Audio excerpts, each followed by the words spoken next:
Hi అండి. ఈరోజు ఒక టిప్ చెప్దామని మీ ముందుకొచ్చాను. అదేంటంటే చాలామంది బ్లౌజెస్ బ్యాక్ సైడ్ అనేవి ఇక్కడ రింకల్స్ అనేవి వస్తుంటాయన్నమాట. ఇటు సైడు రింకల్స్ అనేవి వస్తుంటాయి. ఆ రింకల్స్ రాకుండా ఉండాలంటే ఒకటి ఇక్కడ స్ట్రైట్ కుట్ అనేది వేయాలన్నమాట.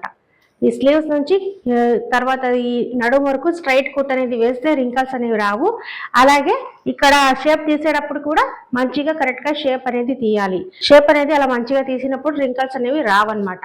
కొంతమంది చూస్తుంటామని ఇక్కడ బ్యాక్ సైడ్ వెనకాల రింకల్స్ అనేవి వస్తుంటాయి అనమాట. అది షేప్ సరిగా తీయకపోయినా వస్తుంది, లేకుంటే ఇక్కడ స్ట్రైట్ గా కుట్టేయాలి.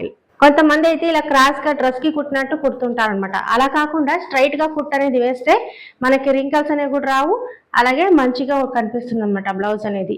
ఇదేనండి వాటి టిప్పు. కొత్తగా ఎవరైనా నా ఛానల్ చూస్తుంటే సబ్స్క్రైబ్ చేసుకుని నన్ను ఫాలో అవ్వండి. హాయ్ ఫ్రెండ్స్, మా మమ్మీ ఛానల్ పేరు అయితే మీ చైత్ర. బాగా సబ్స్క్రైబ్ చేసుకొని